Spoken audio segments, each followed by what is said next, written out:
Hey boss, Emily here. Before we jump in, a quick disclaimer. I am currently on my maternity leave. So the episode you're listening to right now is brand new, but it was recorded weeks, if not months ago. Just know that going in case we make any references that don't feel quite as timely as we usually are. And know that I'll be back in the studio recording brand new episodes for you starting in the new year. In the meantime, enjoy this brand new, never heard before episode. And thanks as always for subscribing, sharing, rating, and reviewing the Bossed Up podcast. I really appreciate you being here.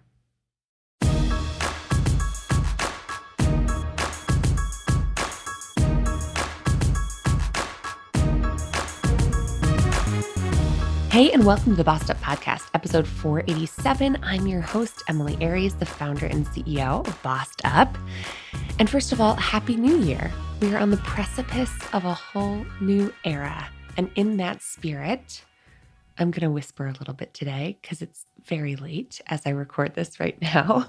But I want to share a few thoughts on how we can ease into the new year with a new philosophy. Something that has been bubbling up on this podcast for a year now and is very much a trend in the career development space. And that is this idea of decentering our careers from our identity. So if you have, over the past decade or so, like myself, kind of built your identity around your work, something I think a lot of millennials and Gen Xers in particular have leaned into over the past 15 plus years now, I want to offer us a different way forward that respects the place that work occupies in our lives without losing our entire identities to our careers. And so there's a couple of ways I want to think about this when it comes to positioning ourselves to make the most of 2025, to be really intentional about who we are, who we want to be, and how we want to spend our one and precious life on this planet. And the first way I want us to think about this is to think about the communities that we belong to. Community first has been such a big part of my emerging philosophy on this in the past few years in particular. I would highly recommend listening to episode 456, all about the connection cure, a book that came out last year by Julia Hotz, all about like the different social networks and community networks that we do or used to belong to and how much they shape who we are. So I want you to reflect first and foremost on what communities are you a part of? And what communities do you want to become a part of? These can be online communities. These can be in-person communities. I think there are some major benefits to building community in person whenever possible, but these ground us and help shape who we are. Like who we surround ourselves with has a direct influence on who we are and who we become. I'm in my parenting era, right? This is a big part of my identity these days. Surrounding myself with parents I respect and people who are experiencing similar challenges and opportunities and joys that I'm navigating right now is a really inspiring and interesting part of my identity these days. I'm also more civically engaged in where I live here in Denver, Colorado. I've really been intentional over the past 2 years about getting more involved, both locally and nationally, politically. And I think there's something about that work that is definitely extracurricular, outside of my working identity, outside of my career, but is a huge part of my purpose. And it fuels what I care most about and the kind of changes that I want to be a part of. So in the year ahead, I really want you to reflect on what communities you want to become active in. How can we be more deliberate in putting ourselves in communities of growth? Because who we surround ourselves with will shape who we are and who we become. And after years of isolation post 2020, and with just social isolation and social infrastructures crumbling and social isolation on the rise, this is such an intentional step I think would benefit us all from a well-being standpoint that I really want to make that central to how we think about setting ourselves up for success in 2025. If you're also feeling a little burnt out, a little bit, like you've poured your entire self into your career and you don't really know who you are outside of that, one of the best ways to think about expanding your identity beyond work is to think about rest and renewal in a really deliberate way. So often, rest and renewal kind of defaults to really passive forms of rest. I'm guilty of endlessly scrolling Instagram reels on the couch after a long day, or just turning on the TV and seeing what's on Netflix. Like, those are very common consumer behaviors that actually drive somebody else's profits, right? Whenever I'm scrolling on social media, I think I'm giving myself a little treat, but I'm really lining the pockets of Mark Zuckerberg in the process, right? Like, there is a paid incentive in me perceiving rest through a consumer lens, right? That actually is a business incentive. And there's lots of companies out there competing for my attention in that way, in the attention economy, which is a really fascinating conversation that was inspired by an Ezra Klein podcast that came out originally on January 5, 2024, so about a year ago now, featuring Gloria Mark, a professor at the University of California and the author of the book Attention Span, who really dives into the attention economy and how radical it is to renew your own attention, to basically give your brain a break in a way that's really nourishing to our neural networks and our ability to be less burnt out and to actually feel renewed and refreshed and ready and present, quite frankly, in our lives and living our lives in a real way. And what she's talking about is active renewal. So some of the active forms of renewal that I find most uplifting include playing music. My husband and I play in our garage band, basically. I play the drums, I sing. I've done that more often in the past than now since I'm in my child rearing era.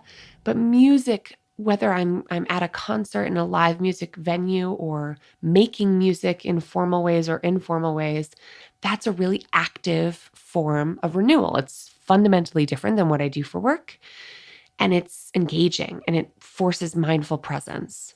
Similarly, things like biking, yoga, hiking, movement that requires me to be physically and mentally present where I am is such an active form of renewal for me. So I want you to think about, how can we be more intentional in the year ahead about making time for active renewal, to basically rinse our brains of the passive forms of consumer economy renewal that feels like rest, but isn't actually that restful. Maybe you enjoy reading. Maybe you enjoy playing video games, right? That's an active form of renewal. I think it's healthy to give our brains a little bit of a break from screens on occasion, but whatever floats your boat, needlepoint, making cakes, baking, whatever it might be, how can you be more intentional about making time in your life for the things that leave you feeling renewed? That is the second reflection question I would encourage you to journal on as we start this brand new year ahead. And then finally, let's talk about our working identities. I've long admired scholar Herminia Ibarra, who talks about working identity a lot and has written books on it since, I think, the 90s. And really, who you are at work is a big part of who you are for a lot of us. And there's nothing wrong with that. But I do want to make it okay for us to acknowledge what parts of work give me a sense of meaning and what parts of work just give me money. And what does that money enable me to do? Right? Like, there's no shame in acknowledging, like, there are parts of my life, there are parts of my working life that lift me up, that fill my cup, that fuel my purpose, that feel like I'm stretching myself and learning and growing and pushing myself as a professional. And there are also parts of my career that really just enable me to live the life that I want to live by providing for myself and my family, if that applies to you. There are different phases of life in which our career will hold varying degrees of meaning and varying degrees of significance in terms of who we are. And that's okay. I think so many of us as millennials were raised in that hustle culture where your passion had to be what delivered a paycheck, and it had to be something central to who you are. And that's just a lot of pressure. That's just a really high bar to achieve. And if you're not feeling that way about your career, or if it's changed over time, I just want us to be intentional about positioning our career in our lives mindfully. And it's ironic for me to say this on a podcast all about career development and leadership development, because I do love my work, no doubt about it. But it's just not the center of my universe in the way that it once was. And I think that's okay. I think that can trigger feelings of guilt for some of us. I was just talking with a friend who's like, that doesn't mean I don't want to work, who got kind of defensive when we were talking about this. I'm like, no, that's not what we're saying, right? We're not saying that we don't want to work or we don't like work. We're just saying that it's okay to acknowledge that work is not the center of our universe as it maybe once was, and that's okay. So as we step into a new chapter, a new year together, if decentering your identity, your working identity, your career from who you are is appealing to you, I would spend some time journaling and reflecting on these 3 questions. What communities am I a part of, or do I aspire to become a part of in the year ahead? How can I be intentional about rest and renewal, specifically active forms of rest and renewal? And again, be intentional about scheduling that and making time for that, and being intentional about that in terms of that contributing to who I am and how I spend my time. And finally, what parts of my career fuel my sense of purpose, and what simply yields my paycheck that enables me to live the life that I want to live? And how can I be really clear with myself about my own expectations around that? I think if we give ourselves the space to be really thoughtful on these questions, we can move into 2025 with a little bit of grace for ourselves and clarity on what matters most in our lives. Thank you so much for spending some of your most precious time with me here tonight, having this conversation. It's late, and I don't know, I think there's something really special about being on the threshold of a new day, of a new era. And I'm so honored that we've been able to have the relationship here on this podcast that we have. So as always, I want to hear from you on this. What stood out to you? How does decentering your career from your life land with you? Please, let's keep the conversation going, as always, in the Bossed Up Courage community on Facebook and in the Bossed Up group on LinkedIn. I look forward to hearing from you there. And in the meantime, Happy New Year. Let's keep bossing in pursuit of our purpose, whether that comes in the form of our professional life or our personal life. And let's lift as we climb.